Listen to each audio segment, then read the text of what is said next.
What's up? We are back with episode number 278. 278? 278. We're pushing up towards 300. Jeez Louise. Not going to be long. We may even make it this year. I don't know. We'll see. Yep. It depends on how many is that? 25. We got 25 weeks left of the year. We're a little over than half over we're more than halfway over the halfway mark. Gosh. Yep. So we may not make it. Might be 2026. We'll see. Yeah, we'll see. We got Tony Clem checking in. Tony, we got AZ Mick checking in. And ABJR, who posts on all my videos. So I appreciate you watching, brother. Right on. Let's get into it. So you guys got any shout outs? I know we lost another Rock Warrior today. Is that the guy from Kick-Axe? Yep, Larry Gilstrom of Kick-Axe passed away. I guess he played a few shows with the band at the end of last year, and then he has cancer, and he finally succumbed to that. So Damien Hair Metal checking in. Damien, Shannon Fry, Avenger of Blood. Yes. So yeah, we got seeing a lot of our musical heroes, passing on into eternity, but. It's crazy how they just they seem to like go in groups. Yeah, and it's funny because when I think of he's fairly young. He's probably our age. I mean, he's got to be in his late 50s to early 60s, and then you got guys like Mick Jagger and what's his name, the guitar player from the Rolling Stones, whose name is Keith Richards. Yeah, how that are still hanging in there and still playing shows. And I'm like, how? Wow. how are they? Even guys like Biff Byford, they're from Saxon. He's what? Halford's pushing 70. I think Halford is 70. Oh, okay. Well, there you go. And they're about to tour again. And Steven Tyler is the same way. I mean, there's a lot of those guys up there, but man, we're losing a lot of the youngers in their 50s and 60s too. But I don't know. I can't say this about Larry because I didn't know him, but I'm sure a lot of it is due to lifestyle choices and how tough a lot of these bands were in the 70s and 80s on their bodies. Well, even Keith Richards, I mean, he still smokes. He didn't look good when I saw him last time they came through town, though. He was leaning up against something while he was playing. He wasn't walking around or doing much on stage. So I saw you leaning up against a post, but I was tired. Was he tied to the whipping post? I was tired. But I just saw Willie and Dylan 2 weeks ago, and they're in their late 80s and early 90s, and they're both still doing it. Yeah. It's hard to figure, man. Cancer is a complete douche. So many people that we've lost because of cancer, and who knows? Now's the worst time to die of cancer too, because I have all these breakthroughs happening right now and testing and stuff. So it sucks. Boy, I'm not a conspiracy theorist, but I do know people in the medical biz, and it would be a real shame if they actually had a cure, but they just, it's the hospitals need patients to make money. Big Pharma needs patients to make money. So I don't know. Anyway, we're not here to pontificate about politics. And be all sad and bummed out. No. Right on. So Steve, you got any shout outs? No, nothing today. I'm good. Right on. I will say if that Dylan and Willie show comes near you, man, it's worth going to. Holy shit, that was good. What show were you at last night? I saw you I think it was last night. You were at a show yesterday? Yeah, I took my wife to see Collective Soul. Okay. Live. They're both big 90s bands. And Collective Soul was from here. Both bands were good, but man, Collective Soul was a good show. They played all their hits, but man, that singer is one of the cheesiest guys on stage. He's wearing this like electric blue suit, and the suit pants or shorts. And he came out with his cowboy hat on, but he had the cowboy hat on backwards for like the first two songs before he realized it and flipped it around. And then he had like blue glitter on his chair. It was so ridiculous, man. So over the top. Well, so, yeah. At least he's trying to be a showman and not just to get up there in his blue jeans and sneakers and stare at his shoes. So yeah. Is there anybody's speaking of cheese? Anybody interested in seeing the David Lee Roth tour? Nah. I mean, if I got cheap tickets or something, I wouldn't mind going to see him. I've heard he actually sounds a lot better these days, and and the show's pretty good, but I don't know. I mean, who's live in his band, I wonder. No idea. Yeah, but yeah, he's playing the casino just up the road from us. I mean, I saw David Lee Roth in the Eat 'Em and Smile tour, and that, I mean, there's just no way he's ever going to top that lineup or that show. No, even that last tour he did with Van Halen, like that Van Halen in Japan, I didn't think he sounded good on there. Well, that live album they put out was horrible. Yeah, that's what I'm talking about. Yeah, the live from Japan. Yeah, that was awful. But Eat 'Em and Smile, he was good. And was Cinderella? Brother Lee's here. What's up, Brother Lee? George, our brother George, who was on the show just last week, I believe it was, or was it the week before last? I think it was last week. And I see Scott is wearing an English band shirt too. Yes, I am wearing a $7 easy on Rolling Stone shirt from Sam's Club. I was in there the other day, and they had this clearance band shirts, and most of the crap I didn't care about, but like, oh, cool, that's a cool Stone shirt. I'll grab that for $7. I'm wearing the shirt of a band that was metal at one time. No. I got that hat on too. Yeah, you could even pull those for today's episode since we're non-metal. Yeah, I know, but it's non-metal or non-hard rock, so you got they're at least a hard rock band at most points. Well, speaking of which, today's episode of Carcass John's Alter Ego on 128 dB Rock is bands that change their sound or their genre, and right out of the gates, I'm going to play Metallica. Fight Fire with Fire, and then something off of Saint Anger. And you tell me there's not a vast difference in that giant chasm between records. Oh, yeah. And that's not even the biggest difference. The biggest difference would have been like that in is it Refuel? No. Load and Reload. Reload, thank you. Fuel and Refuel. Yeah. Oh, there you go. Play Lulu. Yeah, right. You're gonna play some Voivod on there. That's I do have a Voivod track. I have something off the first album in the queue, and then I have something from Outer Limits, which is basically a classic rock record. Yeah, they changed their sound so many times. And then I end up. I'm going to end with Morbid Angel. Thanks, Scott. Thanks, Rob. For the Voivod's one of the few though that every time they changed their sound, it worked. You know, it was all just good. They're quirky and weird. There it is in a good way. Yeah, yeah. Hey, I have the tracks, and they. I mean, it's industrial for sure, and if you like that, and man, Steph really loves. She's like, man, I dig this, and I'm like, yeah, I know, but it's not Morbid Angel. So. You go from Altars of Madness to that. And that's what people don't understand. It's not Morbid Angel. But it's not supposed to be Morbid Angel. It is their music, but they've had all these guys come in, all these electronic guys and techno guys, and make it into their music. So it's really a compilation of all these different bands making. Because what's industrial music, man? It's all a bunch of sampling and True. So, but yeah, it's. I'd rather listen. I'll tell you what. I'd rather listen to that album than Lulu. Oh, yeah. That's or for that matter, Saint Anger.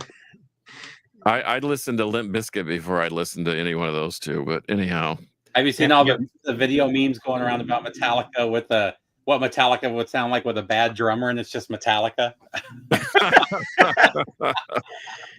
Oh, Lars, we give him such grief, but Oh, it's like I mentioned on my. I'm going to mention later that Metallica is one of the great cover bands of our time. Oh yeah, for sure. I mean, they play all that stuff, all that Am I Evil and stuff from Budgie and Bread Fan or whatever. But nobody knew. They thought, man, these guys are killer. This music is great. They just never bothered to say, yeah, well, this is a European band that nobody knows about. And they just thought it was Metallica being great. But Am I Evil is the best song Metallica ever released. That's still my favorite. I love their version of that song. And it is the song that got me into Diamond. I didn't know who Diamond was before that. Yeah. So yeah, but talk about a one-hit wonder. What's up, Dimebag Dave? Anyway, got Pete. All right, well, I do have one thing I wanted to show. I got an advanced copy of the new Triton Alliance album in the mail, the CD. So if you're into prog metal or prog rock or whatever you want to call this stuff, this is a fantastic collection, and it's got a huge fat book, and there's no lyrics in the book because the Larry Dean, who is the guitar player, vocalist, main guy in the band, he wrote the entire history of the band. I mean, it's like literally a book. And then on top of that, he wrote notes, and on each song, it's on the compilation, why he chose that song, what they were thinking when they wrote that song. It's really, really a cool package. Is that a re-record? Did they go back in and re-record those songs, or did they just grab? No, it's a compilation. It's a compilation of all their songs from past albums, and chosen by him. So yeah, it's not re-recorded, but it is all remastered by the great Rob Caldwell. So, and it sounds spectacular. You almost said Rob Halford there. I caught that. All right, on. So before we get into our program, we have some business we need to attend to.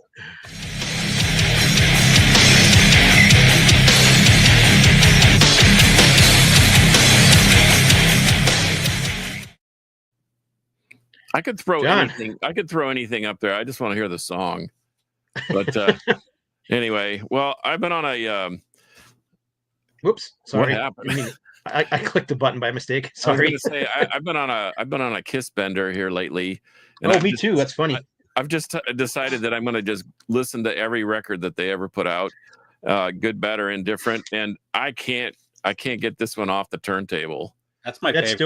It's still one of my favorite. I go back and forth between that one and Hotter Than Hell, but they're just fantastic. I have a new appreciation for Hotter Than Hell. And but Dressed to Kill used to be my favorite, and we have a family story about that too. But this thing is really good, man. So my rock and roll pick of the week is Rock and Roll Over, and I think that if you're any type of good music collector or metalhead, you should have this in your collection.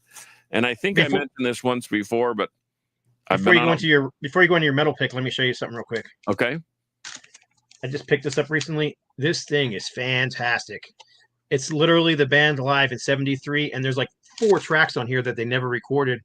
Life in the Woods, Simple Type, 3 tracks, and Acrobat, all of which are like 8 minutes long. Really good, and surprising sound quality. You can get this thing at, oh my gosh, I forgot the name of the store. It'll come to me, and I'll let you know. But anyhow, if you're into that early Kiss stuff, it's pretty cool. Okay. Well, Rockadrome. You get it at Rockadrome. Yes. It's just down the road from me. I just drive down there and grab one. Okay. Does he have a storefront? He has his house. Oh, okay. And his garage and a huge.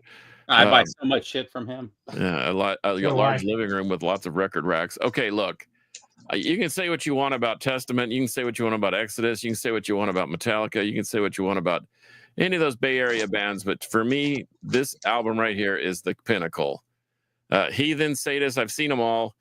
Blind Illusion. But man, Violence, Eternal Nightmare is an absolute masterpiece. And this is the remastered double album on Wax Maniacs Records. And it's got a bunch of previously unreleased. It's got Kill on Command or Torture Tactics, Eternal Nightmare from the Mechanic demo, Paraplegic, Bodies on Bodies from the Mechanic demo, Kill on Command from the Mechanic demo. The CD actually has a live show, and you can hear me screaming at the stage on it because I was there. But anyway, Violence, Eternal Nightmare is a must-have. And say what you want. I remember the whole story because my friend Mikey Bonaventura used to tech for Phil Demmel, the guitarist, and I have a demo tape and I've yet to find it, but it's on my list of things to dig for. But they were MCA when they signed with them and did Oppressing the Masses. They were trying to get Sean to change his vocal pattern and become more. I don't know, like they really like the Death Angel thing. So they were trying to get him to sing like that. And I thought, no, don't do that. Because that's what makes Violence so unique is that his cadence and his vocal pattern almost follows the melody and the guitar. It was almost like a third guitar. And so anyway, Violence, Eternal Nightmare is my metal pick of the week all day, every day. And of course, Rock and Roll Over by Kiss. Can't go wrong with either one.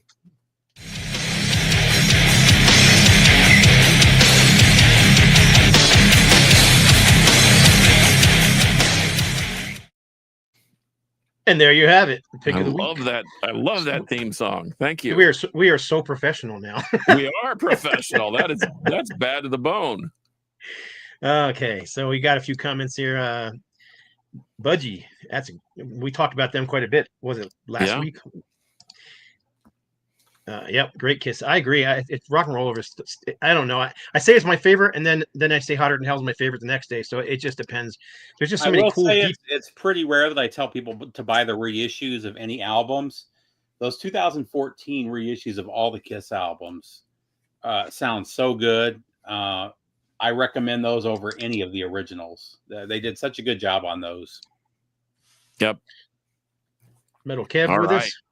We'll try and keep the language to a PG-13 if you're listening at work, unless you work at a tattoo shop or a mechanic place. Or a brothel. Or I'm not judging anybody, man. Shannon said Creatures of the Night is their best. And that's a favorite of mine, too. It'd probably make my top 5. I see the thing is people want to complain about Kiss and that, after the original 4 left, blah, blah, blah, they're not that good. Man, even those other albums are good. Creatures of the Night, that's another good one. I actually listened to Monster. I thought I was going to start at the beginning and then go to the end and then kind of work my way towards the middle. And I just listened to Monster, and that thing, that's pretty good record, man. Psycho it's not bad. I don't know why people think it's such a horrible album. It's not horrible. It's just not their best. That's all. Carnival of Souls. Brother Lee is reminding us about Larry Gilstrom. Yeah, we talked about him right on the top of the show, passing away. It's a bummer. Yeah, but hey, let's get into the show. Canadian buddies, though, because we're all in almost 20 minutes in, and I know we've all got at least 10 records to show. So this particular show is the non-metal show. We decided to show some of our favorites. I mean, obviously we all listen to hard rock and metal. We talk about it all the time, and it's pretty much all we talk about. I mean, I was playing Penetration in my car today, so I mean, you can't get much more metal than that, right? Is that from the guy in Syracuse? I don't know if they're from Syracuse or not. That's the Penetration from Syracuse. Oh, yeah, it could be. I don't know. I didn't know they were from. This is where their album's Return to Sodom, but anyhow, it's just I don't just call it brutal death metal. But let's get into it. We'll just start with Steve, and we'll go around clockwise, and we'll just start showing off some of our favorite non-metal, non-hard rock albums. See what everybody else says. Favorite. These are just some cool ones to check out. Some of these are my favorites. This is my favorite from this particular artist. So we were just talking before the show. I just saw Willie Nelson and Bob Dylan a week and a half ago, and decided to pull out my favorite Bob Dylan record of all time, and that's Desire. Most people talk about Blonde on Blonde and some of his other bigger albums. It doesn't get much better than this. This thing is so good. Hurricane is the hit track off of here, but it's actually, I think it's the weakest track on the album, which says a lot because that's a great track. But One More Cup of Coffee with Emmylou Harris is one of my favorite Dylan songs of all time. And it's just one of those 10-star records. Right on. Okay. What you got, John? Well, I'm going to get this out of the way because it's a cassette. I have a cassette. Let's see if I can get the glare off of it. Right there. This is a DJ, and this is only available, one of 100, by a DJ named Flying Monk. This is Closing the Void, and I saw this guy perform this entire album in Amsterdam at a record store party. They had a place called Zwart Goud, which is black gold, and they had been open for 3 years, I think, at the time. And they invited me to a party there, and I saw this guy perform this whole thing, start to finish, and it was a game changer. The thing is about, and it's kind of a trip hop ambient. If you like Portishead, Massive Attack, Biosphere, that type of thing, Sneaker Pimps.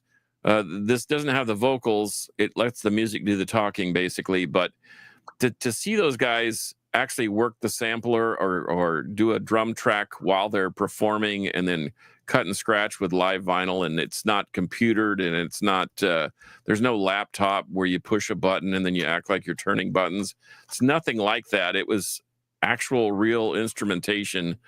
But anyway, Flying Monk, Closing the Void. It's on an obscure Japanese label called BFO. And anyway, this is one of my guilty pleasures. And I highly recommend it if you can find it. If not, go to Bandcamp and download the tracks for like $4. Right on. I'm gonna go. I didn't get these in any particular order or anything, but I never know how to pronounce this guy's name, so excuse me if I say it wrong. But Jean-Michel Jarre, I believe is how you say it. Jean-Michel Jarre. Yeah. Yep, that's what I said. I'm not sure if the J in Jarre is Jarre or how you do it, but in any case, John Michael Jerry. Yeah, John Michael Jerry. See, in Texas, that would make him a death row serial killer because he's got 3 first names. But anyway, that's a killer record. It is a killer record, and I picked this up at a used store when I was a teenager because this came out. God, it had to be mid '70s, maybe even earlier than that. '72, I think. Like I said, maybe I don't know. I can't remember the year, but I picked it up because of the album cover. I mean, I really did. I was, back in this, didn't have YouTube and all that kind of stuff back in the '70s when I was buying records, and just saw it, bought it for a couple bucks, picked it up, and absolutely loved it. But I don't don't even know what you call this stuff. New wave. It's like electronic. Electronic ambient soundscape.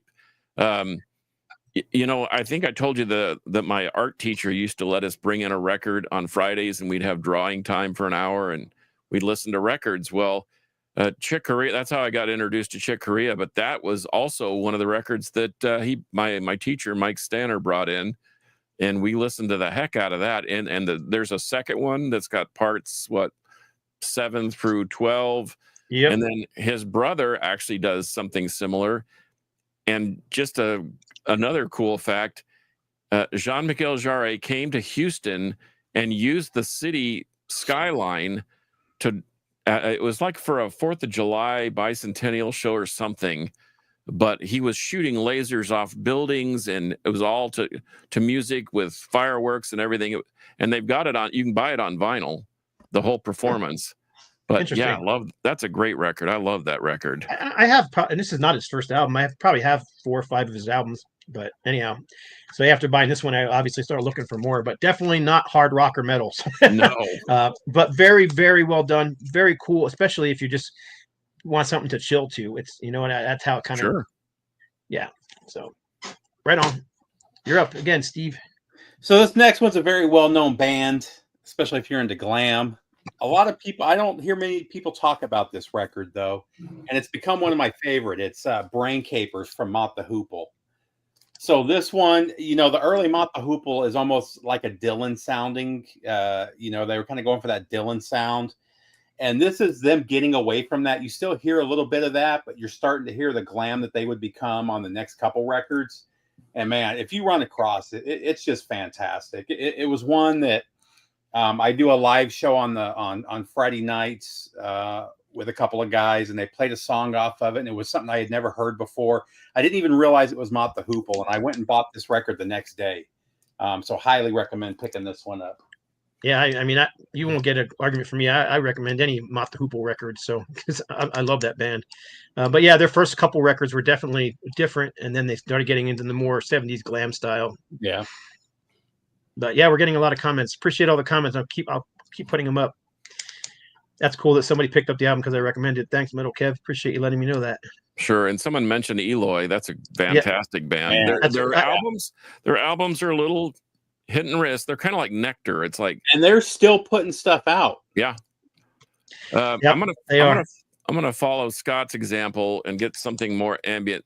I don't know why people hate this record so bad, but I love this record. This is the most brutal technical death metal band going these days, but this album is not that at all. It's, well, like the label says, it says experience the new EP of the cosmic, cinematic, and epic dark analog psychedelia for those that love Tangerine Dream, Popol Vuh, and Dead Can Dance. This thing is a perfect ambient soundscape record. And once again, I guess that's how I clean my palate now that I'm thinking about it, between the Flying Monk and this Time Wave Zero by Blood Incantation. I put this on the turntable regularly, and I have it in a loop on my at my workstation here when I draw, because it's just so chill and it's so cool because it's cosmic and you can almost see the stars and the galaxies out and about all around you. I just don't like it. I just don't like it on vinyl. That's more one because you need to listen to the whole thing nonstop. And that's why I bought I bought the CD and the tape and the so I and actually and the when I want to listen to that, I stream it. I never pull out the record. Well, and I tell you what, they do a live. There's a Blu-ray of this whole entire thing plus another track, and they did release another ambient record called All Gates Open, and when you buy the box set, you get that other album also. But it's along the same. It's 3 or 4 more tracks of basically Time Wave Zero, and if you buy the Blu-ray, you can watch the entire performance without interruption. It's pretty cool. Right on. Well, my next one's going to be totally different from the last one, but oh man, I love that. Computer Worlds. Yeah, I mean, this is different sound from their earlier records. Obviously, they were kind of almost prog rock band and early on, but this is, I don't know what you call this. Well, that's when they started getting good. Yeah, they put all the instruments away and just went to keyboards and loop machines and drum. And computers. They were actually using computers at the time, and computers weren't exactly the what we have these days. Back in when this thing came out, Nintendo 64s or whatever. Yeah, they did that one and Transatlantic and Autobahn. Man, those are Autobahn. Yeah, looks a bit like they look a bit like Devo on the back. They still kind of look like that when they do their live shows. Yeah, they're a little plastic looking. But I don't know. I mean, I have several Kraftwerk albums, and I guess they're classified as krautrock, but this has just always been a favorite, and it's probably because I had, again, this is another one I picked up when I was literally a teenager, and back when I was a teenager, I didn't have this. Yeah, you had like 20 records or 30 records, so you were playing them a lot, and this is one of the ones I just played a lot, and I still like this band today, not just this record, but this is still one of my favorites. And I think I told the story once before, but I was playing that record one time, and my son, who was also an adult, says, "Dad, what are you listening to? Sounds like you're listening to somebody playing music on a calculator." So I was like, and he would be right. Yeah. So anyhow, Kraftwerk and Jean-Michel Jarre. Those are my 2 choices so far. You're way outside the metal spectrum. All right, so my next one is one of my favorite records of all time. This is one of those records. It came out in 83, I think, or it was recorded in 83 and came out in 84. Oh, 82. Man, I'm way off. It came out in 82. I first heard this in 91 and thought it was a new record. And I remember playing it for somebody in the early 2000s, and they thought it was a new record. It's just one of those albums that was way ahead of its time. You've all heard songs from it. It's just one of those perfect albums, and none of their albums ever sounded like this again. But it's a self-titled album from the Violent Femmes from 1982. Mm-hmm. Man, this thing was so good. I this album cover and then the sound, it just makes no sense. But man, these guys were the Pixies, and these guys were 90s alternative and all of that, 10 years before any of that happened. Of course, Blister in the Sun was the big hit off of this, but this entire album is fantastic. They kind of went country rock, alternative country rock after this, and I like that stuff too. But man, this is just one of those perfect moments in time. So, self-titled from Violent Femmes. Nice pick. Okay, I'm getting back into the rock scenario here. Elder. They used to be a 3-piece. I think they've added a keyboard player, which I really dig. I'm sort of into that high desert rock stuff that ventures, kind of like Earthless and King Buffalo, and not so much as Fu Manchu. Fu Manchu is just straight up rock and roll. But this has a little more ambience to it. Reflections of a Floating City is another good one. But this in particular, this is the Gold and Silver Sessions. It's got 3 tracks, and that's it. And it is, man, it varies between ambient rock and Pink Floyd, and there's a lot of going on for three guys plus a keyboard player, I guess, at times. But I can't recommend Elder highly enough. They're a solid band. They put out 9 records, and this is by far my favorite. And so once again, I saw them last year. They opened for Tool, and man, they were fantastic. They were I saw them opening for Wofat and Mothership one time. Here at Double Wide, which is a famous kind of a punk bar down in Deep Ellum in Dallas, and super nice guys. I mean, the Californians tend to be kind of nice, for some reason, very polite. Maybe it's just because they get out of their communist country for a while and they experience freedom and cheap gas. But anyway, they're touring again, and I can't recommend them highly enough because they're just really good. And anybody with nearly 10 records under their belt they're going to be good. That's just all there is to it. So I don't know I think they're playing Ripple Fest in Austin, which is my birthday weekend, the 19th through the 21st of September. We're going to go down there and check out Moss Generator, and then Mothership is back together, and they're headlining that Saturday night after Wofat plays. So it'll be kind of exciting, but Elder's not till the next day, I think. But see them if you can. They're great. Right on. I'm going to show this one, and I really had a hard time picking one from this band. So basically what I did is I stuck my hand in the collection and grabbed one because there was just no way for me to pick one particular album as a favorite. But Ozric Tentacles, someone had to say it. Well, Jurassic Shift. I'm gonna second your notion because everyone expected me to pull out Ozric Tentacles, but what I did is I pulled out one from one of their side projects. And funny, the colors kind of match. This is Eat Static, which is Joey Hinton and Merv Pepler, the bass player. Right on.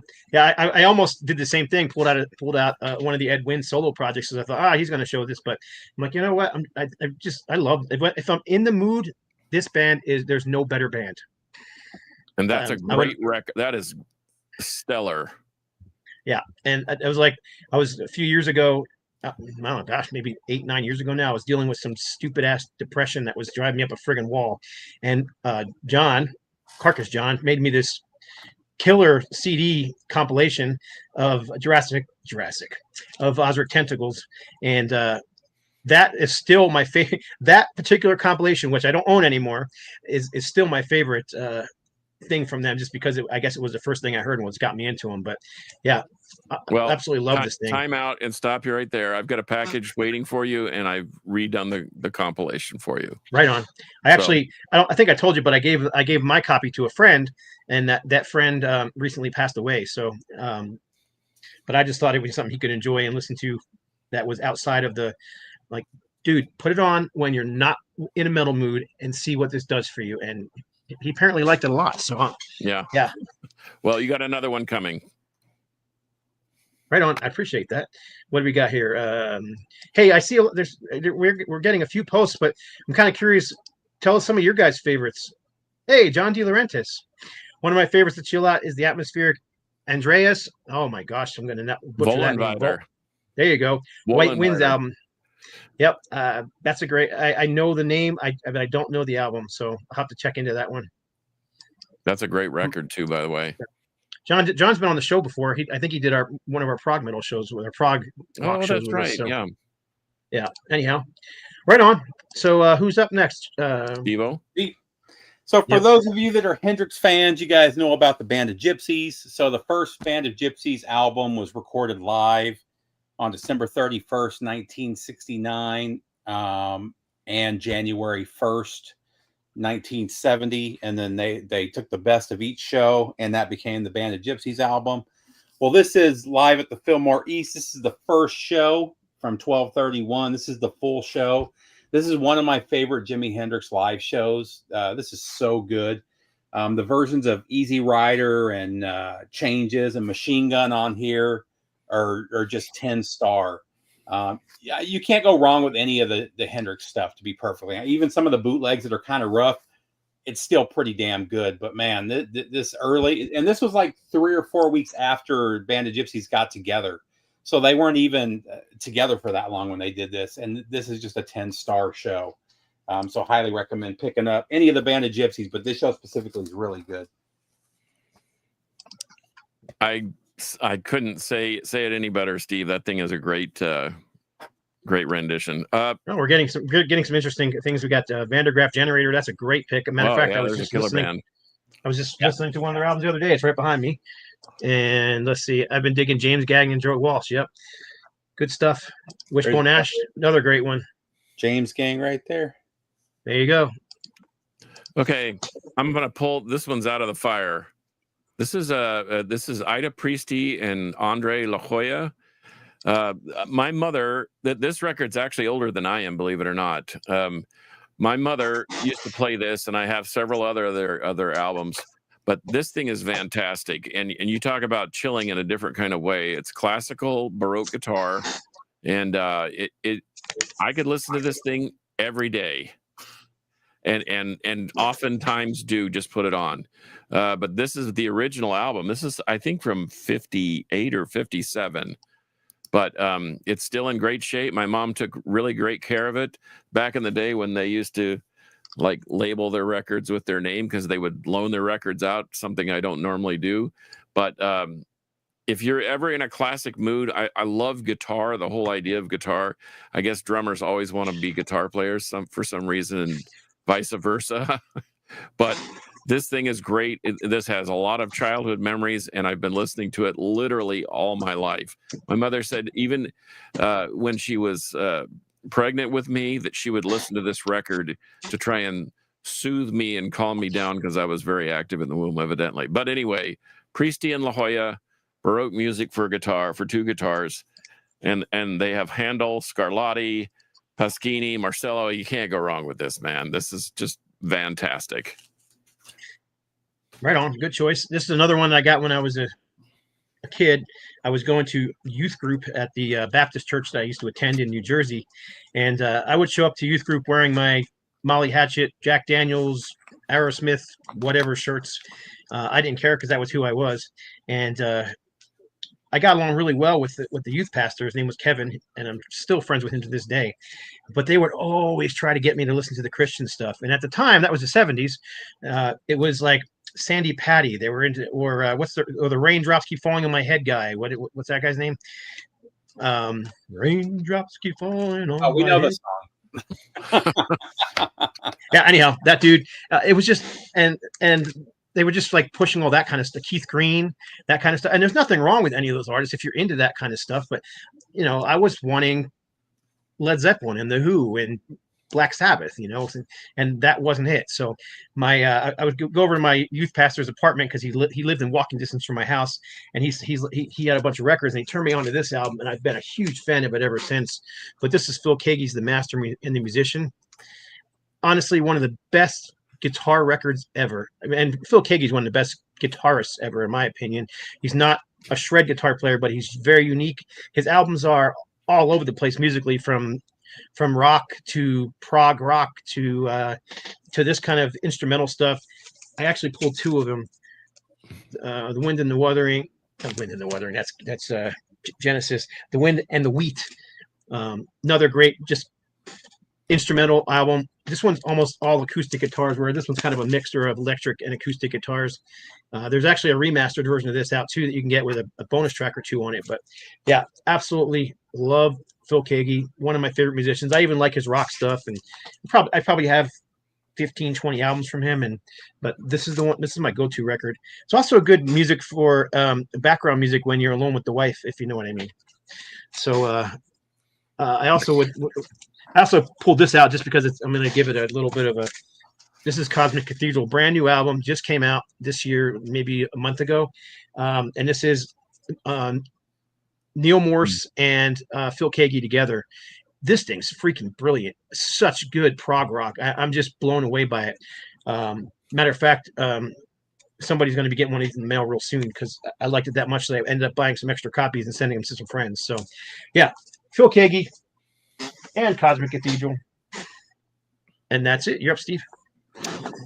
So this one's kind of an iconic album cover, but not a lot of people have actually heard the record, which is sad. This is kind of the beginnings of Americana. There's a little bit of country rock and roots rock here, but this is one of the most important guitar players of the late 50s and 60s who put out this perfect album. I think it was 71 when this came out, and it was a totally different sound. And this, every time I listen to this, it still blows me away. It's the self-titled album from Link Wray. This is so good. It's getting harder and harder to find. The prices are going crazy on it, but man, there's not a bad track on here. If you're into Americana, you know, like I said, this is kind of the beginning of it. Roots rock, country rock had been around for a few years. He was definitely getting in on that whole sound. This and that first Flying Burritos Brothers albums are both 10-star records that you should have in the collection. But if you run across this, man, it's just so good. So Link Wray. Yeah, we need to step on the gas pedal. We're at 40, almost 45 minutes here, and I still got a lot to show. So okay, I'm gonna. This is a foursome here because for the same reason that I showed the Flying Monk, I'm gonna show this. This is a DJ named 2814, and I didn't know what that meant. He's a Japanese fellow that I saw in Amsterdam at this party. And I said, where did you get the name 2814? And he said that he had lived in Amsterdam for 2,814 days before he got sober. And once he got sober, he's never looked back. So 2814, this is ambient soundscapes to the max. Think about Blade Runner with a little bit of turntable work in it. But that's what this sounds like. And once again, I sort of have this affinity for that whole thing, like Robert Rich, Neurogenesis. This guy's put out like 50 albums, he and Steve Roach. In fact, they just did a show with Blood Incantation in Denver, and I'm sad that I didn't get to see it. And then I pulled Tangerine Dream.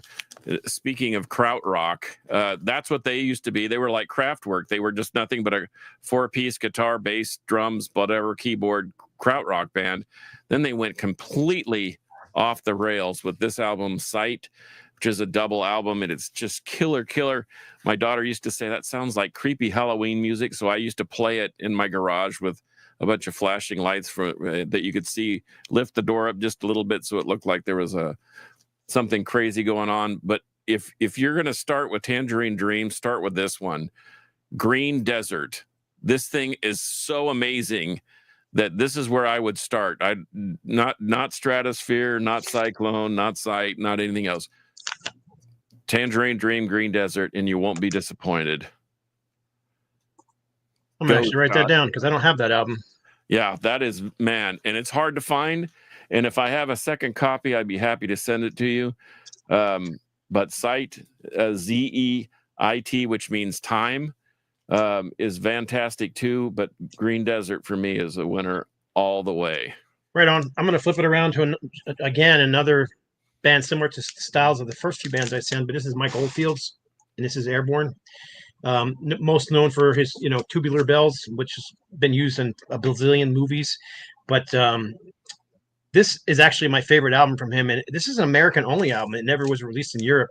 It's a 2-album set, and the second record is basically Tubular Bells played live, and I absolutely love that live. I used to have a cassette version of this, and it was one of those extra long, and the whole side 2 was just the live version of Tubular Bells, and I used to just kick back. And remember back in the days before we had cell phones, and you would just lay on your bed and listen to music and dig it. Yeah, that's I used to do that all the time to this record. Also love the artwork, but yeah, this is very cool. I don't know, put this with the Jean-Michel Jarre albums because it's kind of in that vein, I would say. All right, Stevie, you're up. Yeah, he's got another one called is it 5 Miles Out, where it's just the clouds and an airplane on the front cover. That's fantastic too. Yeah, I've got several of his. I like his stuff. Again, got to be in the mood for it. But, was Tubular Bells because you were looking for a copy of it. Yeah. So I'm gonna go hip hop this time. Man, when this came out, I was blown away by it. I was a metalhead. I wasn't really into hip hop. This is kind of hip hop's answer to heavy metal. This is a super group, so it's Gravediggaz. It's hard to see because of the reflective. Silver Paper. But man, this was so good. It was a super group. So you got one of the guys from the Wu-Tang Clan, Kool Keith. I can't remember where the other two guys are from, but they were all from big bands. This was like 95 or 96 when this came out. And this is horrorcore rap. Man, just check it out. Did you say horrorcore? Horrorcore.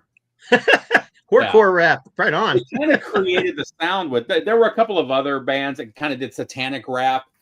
This isn't satanic. This is just more horror and gore. And they did 2 more albums. The other 2 albums aren't near as good as this one. This is just one of those perfect moments that they put out. And it finally got released on a really nice vinyl pressing by Vinyl Me Please before they imploded. And then another favorite. These are, if I was to do a top 10 of hip hop records, both of these would be in my top 5. And the second one, this isn't the traditional cover because this is a deluxe edition, but this is Bizarre Ride to the Far Side, which came out in the early 90s too. And just a perfect album from beginning to end. They had a few hits, but man, there's not a bad minute on this album. Highly recommend this one too. So I don't know what happened, Steve. You started showing rap, and all of a sudden we lost all our viewers. That's okay. Well, I'm just kidding. I actually like rap too, so I'm not. We're gonna lose a couple more, although this isn't rap. This is DJ Crush and Toshinori Kondo. They did 2 or 3 albums together, and let me tell you what, DJ Crush. No matter what anybody says, no matter what the documentary on Netflix is saying, this guy invented cutting and scratching with real vinyl. And the story goes, he came from Japan to visit his parents in New York City.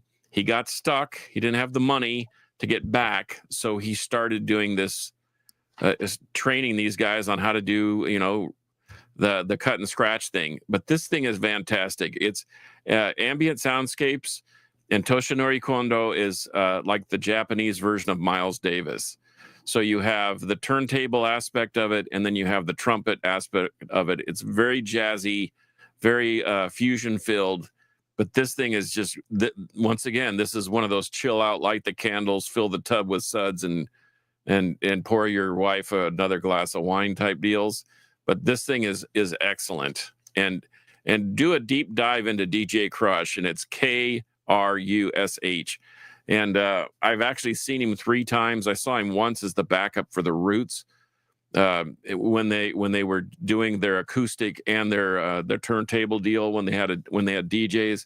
But this guy is absolutely killer, man. You should check him out. He was also at one time a member of the Yakuza. Allegedly. He's got a crazy. No, he's talked about it. He's got. I know. I'm just kidding. Yeah. Well, you got to have money in Japan, and he had plenty of backing. And in fact, he owns several clubs. And one of my bucket list items is to see him in Japan in a small club, because he's amazing. In fact, my son, when he was still with us, his first 2 gigs were to see DJ Crush, and it was mind-blowing for him and even more mind-blowing for me. But anyway, right on. My next one is, I don't know, you guys is going to call this new wave again, stuck back in the 80s, back when I was a teenager. But Gary Newman. Wow. This is still my favorite album from him, and I still play it regularly. But this is Telecon. I don't know if it's ever been reissued, but this album is always tore up. Do you ever notice that? If you find these copies, they're always tore up. They're either like ripped, and they always have major, ring wear. And I don't know. Maybe they went to a whole lot of parties and they had like beer stuck to them or something like that. I don't know. The Two-Way Army stuff is really good too. Yeah, the Two-Way Army stuff is great. And this is what, his third, I think. Yeah. Pleasure Principle, was that the first one or a second one? I think that was this. Actually, you know what? I have his discography, I think, right here. Pleasure Principle was the first. Yeah, it was the first one. And Telecon was, and then Telecon was the second one. And I love that song Cars too, and I could have pulled that one as well, but this is, the song Cars is what got me into them back in the day. And then I went to a store and picked this up, and I've loved it ever since. Very, very 80s sounding, I don't know what else to say about it, but it's not metal. That's what I got to say about it, and I like it. Here, I'm going to flip through a couple country-ish ones real quick.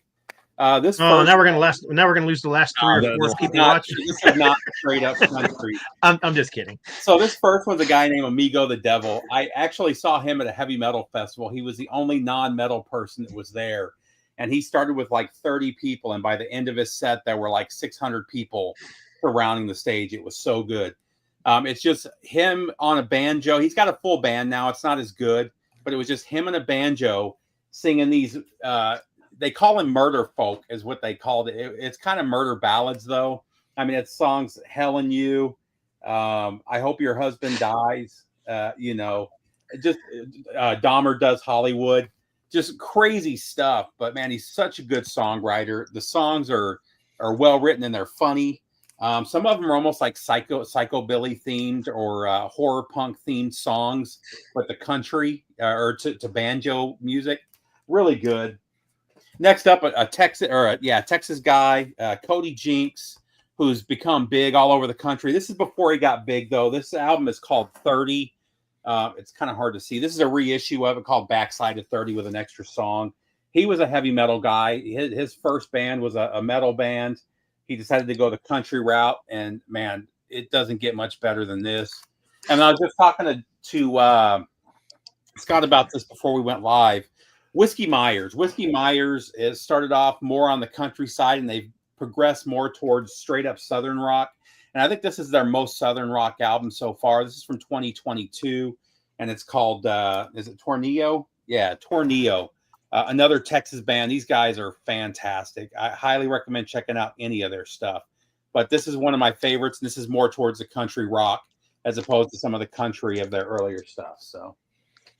Amigo the Devil is going to be one of the openers for Acid Bath in New Orleans. Yeah, it's crazy the bands he opens with. Is he like a Hank 3 almost? No, he's totally different. Different than that. It's his own sound, man. It's something. Somebody told me. I asked somebody if they'd ever heard him. They're like, "Oh my God, you gotta see him." So I made sure I was there at that stage when he came on, and I was hooked. I bought everything he had after that. So. Okay, well, I sort of have this affinity for 90s post-punk kind of synth pop. So Portishead, I love this. Record. And Sonic, this is the remastered half-speed master limited edition vinyl. The live one's really good too. And yes, live at the Roseland Ballroom. This also. Boy Harsher, I saw them at opening for Power Trip, Carcass, Razor, an insane group, including Drab Majesty. It's a brother-sister team. It's kind of like I don't know, danceable synth pop. And then, so speaking of which, the queen of danceable synth pop, Billie Eilish. I don't know what it is about her. She's very haunting. The melodies are creepy, and the songs are just pretty killer. And so I actually have everything she's ever put out. Miss William Eyelash is Rain. Or whatever. And I know she's weird. They're all weird. I mean, think about all our musician people. Most of them are kind of weird. I mean, she's exceptionally weird. She and her brother. Oh, but so Boy Harsher. They recorded those early albums, just her and her brother in her bedroom. Yeah. And now they're, I mean, and I think this thing's a masterpiece, to be honest with you. And Ocean Eyes, Party Favor, Copycat. Ocean Eyes is one of the best songs of the last 10 years. And she was like 12 when she wrote that. Yeah. So say what you want, but 10 times better than Madonna. There, I said it. Go ahead, Scott. Never been a Madonna fan, but anyhow, I'm going to go the Southern rock route. And this is, if you ask my favorite Southern rock bands, I'm going to say Blackfoot and Molly Hatchet. And those two, I love those two, but they kind of mix heavy metal and Southern rock together. So I obviously couldn't include them since they're more of a hard rock band than they are straight up Southern rock. But I'm going to go with Blue Jug. This is another one that we were talking about just before the show. So this band released 2 albums. This one's on Capricorn, and then their second one's on Areola. Blue Jug. Their main guitar player and songwriter, his name was Ed Ratzlaff, and they were touring with Skynyrd quite a bit back in their early 70s. I think this one came out in 73.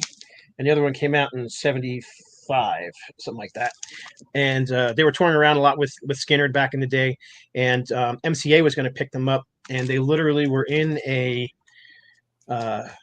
meeting to sign the record contract with MCA, and they started fighting with the label over lyrics. And basically the label said that they needed to tone down their lyrics, and not that this is a Christian band by any stretch of the imagination, but they had some spiritual topics. And I mean, they grew up in the South, so they probably were growing up in the small town churches and that kind of thing. And they told them anyhow they started arguing about that, and so Ed Ratzlaff walked out of the room. That was the end of the band. No record contract with MCA, and he ended up putting out two solo albums on his own that I also like. And he went way into the gospel route on that one. It was still Southern rock, but the lyrics were all, very much in the gospel route. But these weren't. I mean, you got songs like "Hard Luck Jimmy," "It's a Fact," "Poor Virginia," "Sugar Man," "When the Moon Rises." So, anyhow, Blue Jug. You can't go wrong if you like Southern rock. They kind of remind me a little bit of the Outlaws, which I almost also pulled, but I ended up going with Blue Jug instead. Although I do have one of the Outlaws records sitting here, getting ready to play the next day. Kind of curious if any of you guys like this album. I don't dislike it. How about that? Yeah, I don't dislike it either. I just haven't heard it in a bazillion years, so I thought, I'm going to pull that one out and give it a listen. Yep. But anyhow, Blue Jug, Ed Ratzlaff. I like them all four. It's funny because I said that I just sent Ed Ratzlaff record to Steve to check out. So I had to pull some punk. I wasn't sure what to pull. I say that this is the first one that popped to mind. I was going to pull something cooler, but it just comes back to this. It's one of my all-time favorites. I love these guys live. Los Angeles from X. Just one of those perfect records. There's not a bad moment on here. I like everything that X has released. Just saw them 6-7 months ago. John Doe is just the bass player is just one of those Renaissance men. He did all the X albums. He's got like 10 of his own albums. He's been in like 100 movies. He's written a couple books. Really killer though. If you're interested in getting into punk, this is a great start. And again, this is another band that kind of went almost country rock on their next album. But man, just fantastic. Just one of those perfect punk albums. I saw them at the Whiskey with Blood on the Saddle and an early rendition of Dwight Yoakam before he was signed.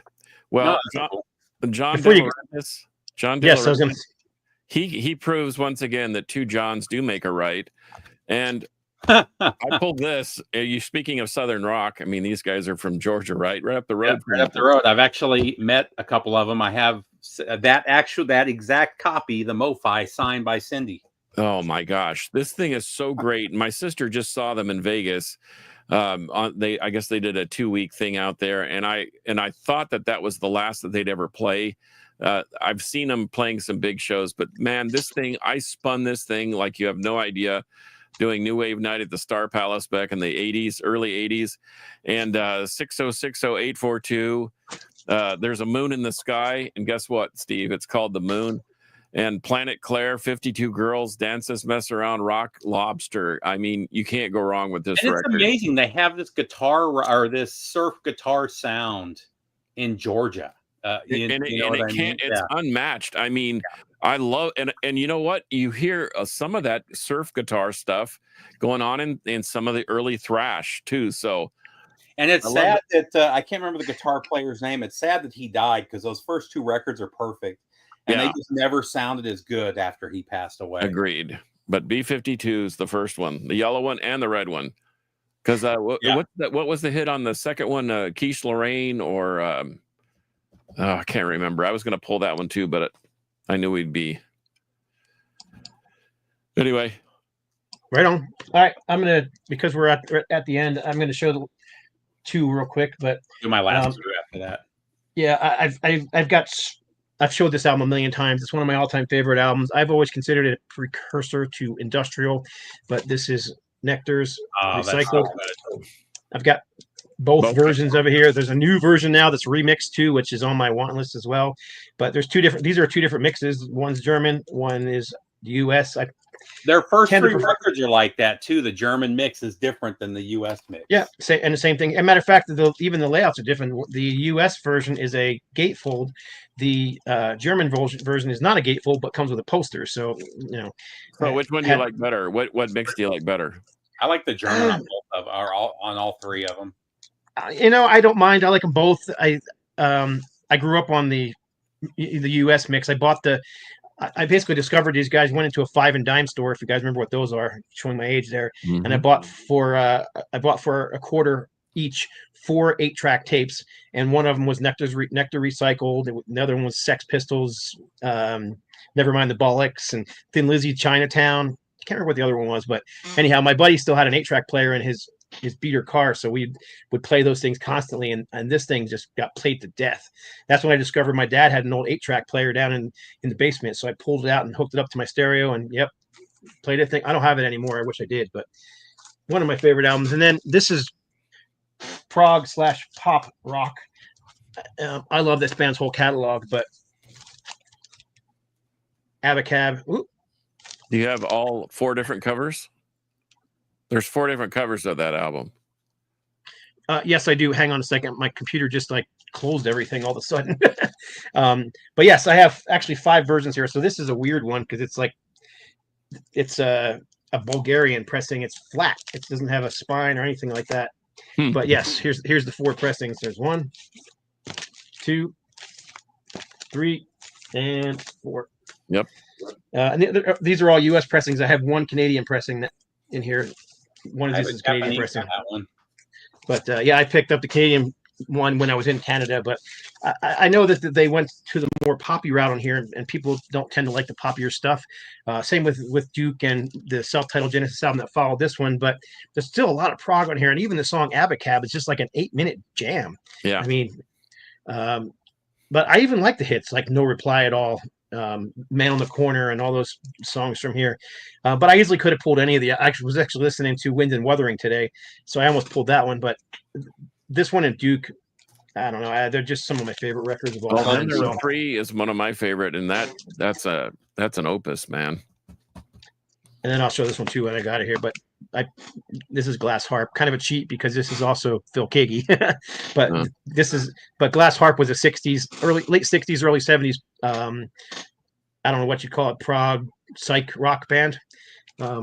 Everybody knows Phil Keaggy is a Christian and has a lot of Christian music, but this was his pre-Christian band. Glass Harp was, and this is their first album.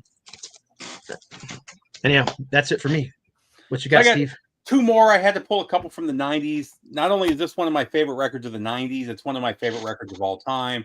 I have a tattoo of Jesus on my left arm. I can't get it over. That actually comes from inside this album cover. This is a mix. I would call it a mix of Alice in Chains and Pink Floyd.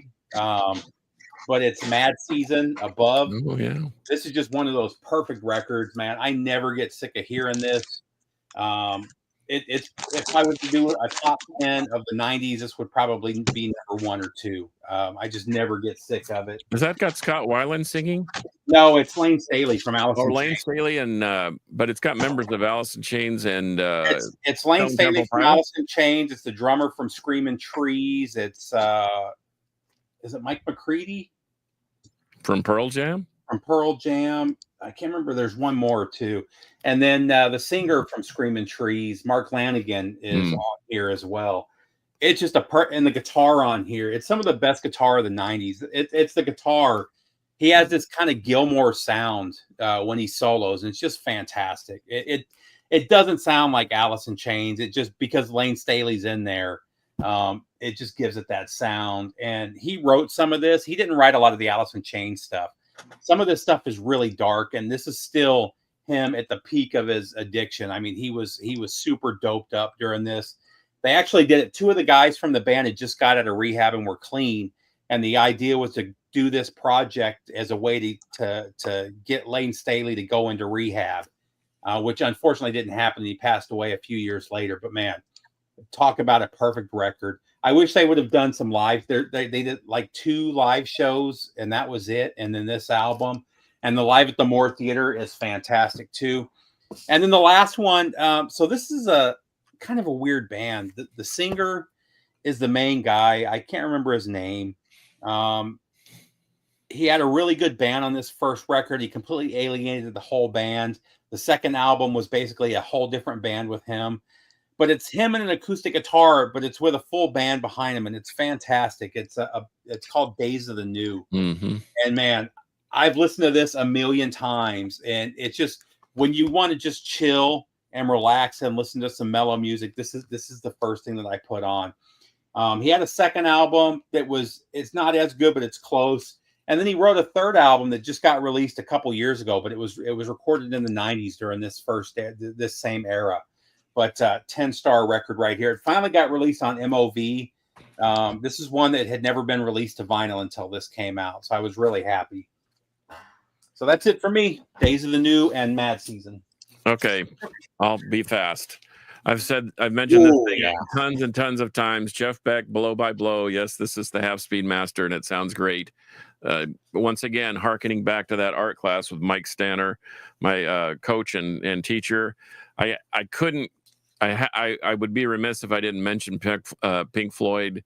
Wish You Were Here. I actually sat in Death Valley on a dune and listened to the earth move while I had the headphones on while I was listening to this. So it has some real significance. And then I'll finish with something super modern. This is a Metal Blade band called If These Trees Could Talk. This is the Red Forest album. I don't know how to describe this other than a metallic ambient soundscape. It's mostly instrumental.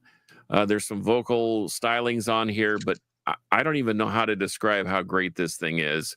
But so If These Trees Could Talk, and once again, like I said, they're on Metal Blade, which is weird that they would be on that label, because this doesn't sound like anything that would be on that label.